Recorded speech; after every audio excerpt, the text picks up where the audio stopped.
Today's Hit Music Y102, it's Mornings with Etch, and I have some very special guests with me today from the District 10 Health Department, Lacey Morris and Susan Stundle.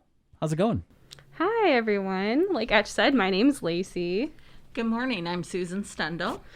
So today we're here to talk about living well for your heart. We've talked about this in prior years. This is an excellent thing, a great program to kind of get back to your health. And you think about your heart probably more often than not when it comes to little things like, oh, well, I have some pain here, pain there. A lot of times we're thinking as we age a little bit more into our heart. So tell us some of the things that this program involves.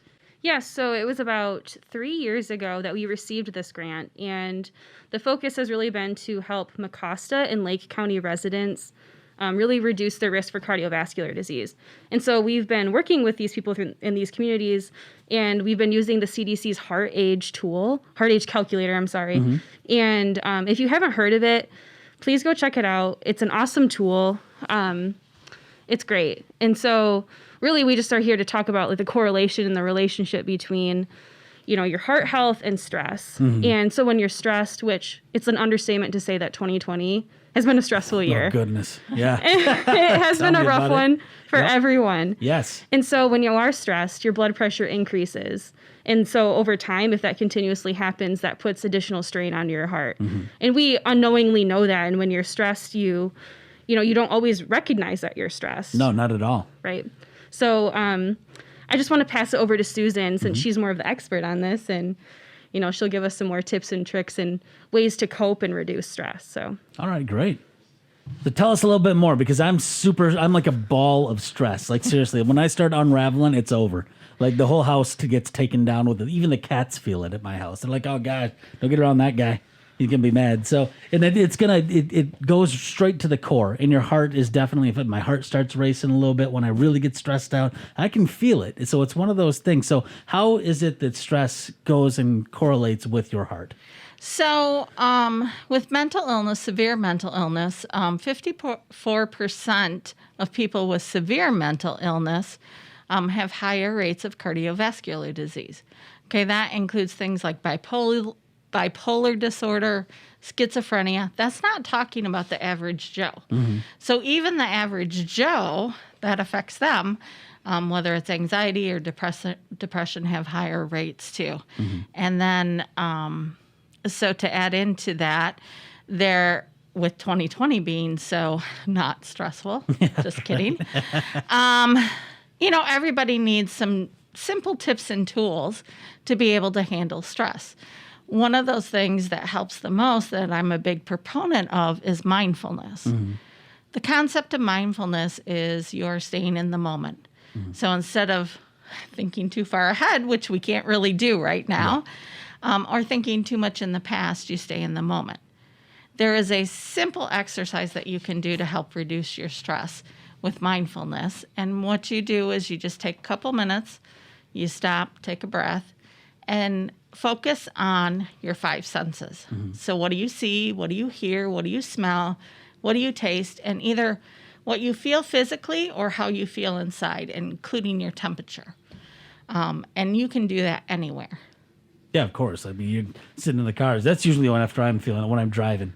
I'm like, because I'm one of those people that cars and people shooting in and out, that stresses me out like crazy. And then by the time I get home, I'm like, sort of amped a little bit, especially when like around Big Rapids, college students are back and everything. And I'm just like, oh my gosh, this guy's weaving in and out. It's driving me crazy. And I'm just trying to get to Taco Bell so that I can help my heart even more. But nothing bad on Taco Bell. Love them. But seriously though, that type of stuff really gets you going. And it's those little moments that you don't understand that get you.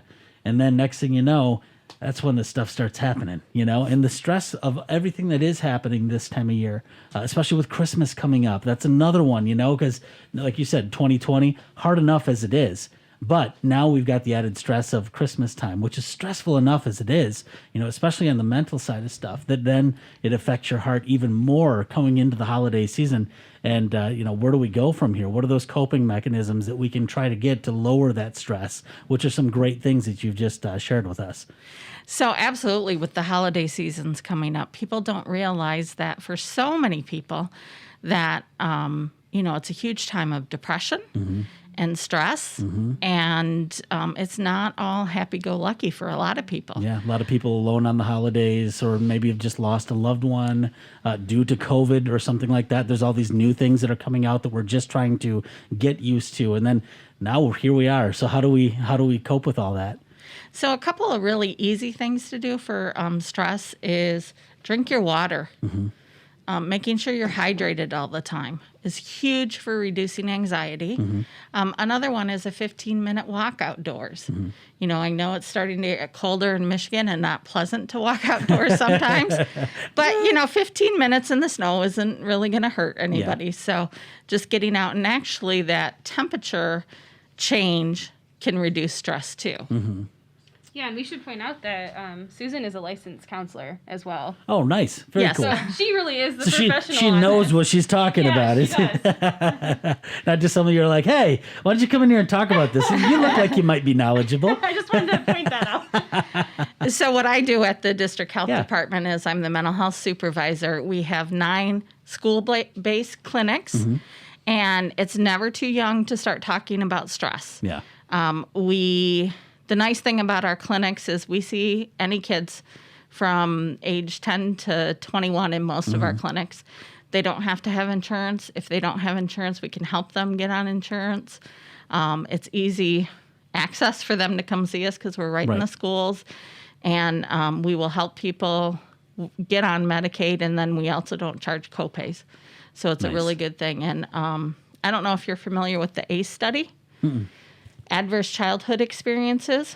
So this was a study done in 1994 by a huge pharmaceutical company looking for links to things like cardiovascular disease. And they found that if kids have 4 or more adverse childhood experiences, they're more likely to be obese, develop cardiovascular disease, diabetes as adults. Wow. Yeah, I had no idea about that. So that's kind of an eye opener. Yeah. So, and those things, some of them can be like things as simple as, not as simple, but more benign, like divorce, or it can be physical abuse, sexual abuse. Bullying, that kind of stuff. Yeah, there's lots of factors, but it is reversible. That's the good thing. So even if you're an adult, it doesn't, and you've had these experiences, it doesn't mean it's too late. Now, the mind's a very powerful thing, and especially when you correlate it to the rest of your body, your core, your heart, your other internal organs, and you don't think so much about, oh, my mind has a direct effect on that stuff, but it's rather eye-opening when it is. So that's some great information. So if they want to learn more about your programs, more about Live Well for Your Health or your heart, where can they go? Yeah, feel free to check out District Health Department number 10's Facebook page, and we do have a website as well. So Great.